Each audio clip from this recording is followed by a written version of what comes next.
AWS reInvent 2023. I mean, literally, this is going to be a hard one to get through in any meaningful, small amount of time. But there were semiconductors, there was serverless, a ton of storage, and a lot of generative AI. Dan, I'm gonna seed the homegrown silicon to you. I wanted to talk about alliances with Nvidia. Okay, Nice. a big deal, right? So Big, first and big. foremost, AWS sat on the sidelines with Nvidia's DGX Cloud, and the two companies came together on Monday with an optimized version that uses EFA versus NVIDIA's What is networking. EFA, Pat? Elastic Fabric Adapter, baby. Okay. Think of homegrown fiber channel or low latency Ethernet. That is the deal. And as we know with generative AI, it's about the cluster performance and the amount of memory you can share together. They also agreed to do the Grace Hopper super chip, AWS cluster capability, and that's a big deal. And by the way, Project SIBA, I hope I'm saying it correctly, 16,000 GH200s, and the GH200 has increased memory over that. 65 exaflops, and it uses the super chip, and NVIDIA is going to use it themselves. So, 4 new instances. So, yes, AWS has their own silicon, which Dan is going to talk about, in addition to maybe some other stuff like Q and Bedrock and guardrails, event app architecture, but they're clearly getting or staying aligned with NVIDIA.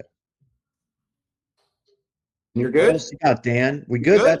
That's Okay. it for me, baby. I was getting ready to send the tweet. Sometimes because the show's out, everybody needs to know the show's out. Listen, Mhm.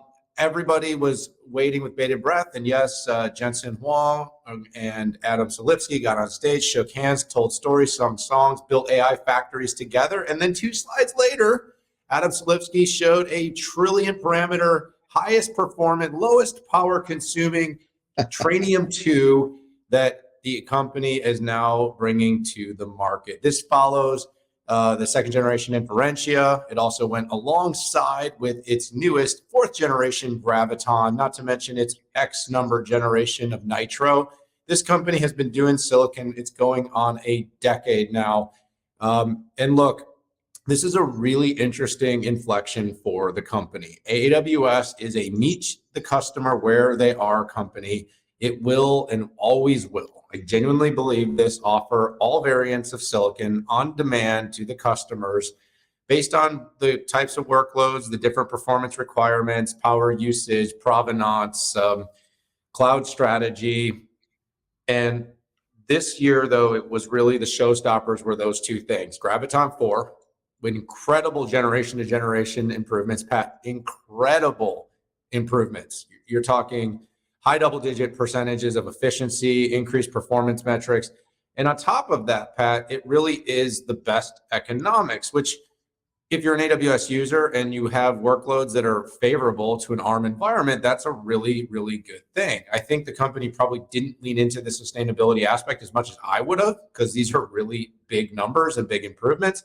And I also think the company shows its very diplomatic approach in terms of how it really does focus more on its own generational improvements than necessarily doing any sort of compares to other companies. Yeah, I think we both agree that they can make the sales, the buying process easier for They customers. could.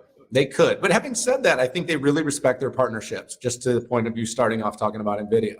Um, over time, what I think happens is you see, like serverless, which isn't really serverless, certain workloads will perform well on certain silicon, and that will, in time, ultimately drive more and more workloads to their own silicon. And this is a story to the market. This is a story to Wall Street. This is a story to investors because it adds a lot of value, a lot of margin. And remember, AWS is the number one contributor to keeping the entire Amazon running. It pays for all of it. So the company does have to think about how it's building AWS in the platform to add a lot of value.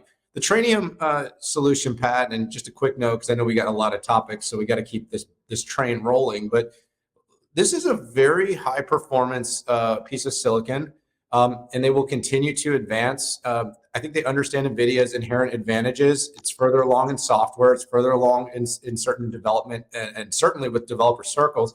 But Trainium is not being built to be a second choice. You have to be very clear. It's being built to be able to be used as a very efficient, very price performant piece of silicon for training. And of course, inference is already there. This is going to be a really interesting kind of competitive competition to watch over time, because of course NVIDIA demand will always be there. I mean, you have to be under a rock to not see how well that company's doing. But AWS is not bowing down. And of course, now with Microsoft, Google, Oracle, and every other hyperscaler on the planet introducing their own versions of silicon, I don't think AWS has to be quite as apologetic for it anymore either, which is going to make it even more interesting as you see them trying to compete with Microsoft, for instance, on their homegrown silicon and having to worry about talking to competition more readily. All right, Pat, I could talk for a lot longer about this, but I think we keep going. Just final comment on Graviton 4. It takes them to the last bastion of performance, which is scale up, which is typically the area of ERP, database, stuff like that. SAP HANA isn't certified on Graviton 4, but it is on all the other Gravitons. So good call. Good call. I think you might have put that out in the ether, so it's also. I did. Check out Dan Ar's content. We've got a lot of videos as well. I had 75,000 people read my content about Graviton 4, and I'd like to add another 10 or 20,000 to that.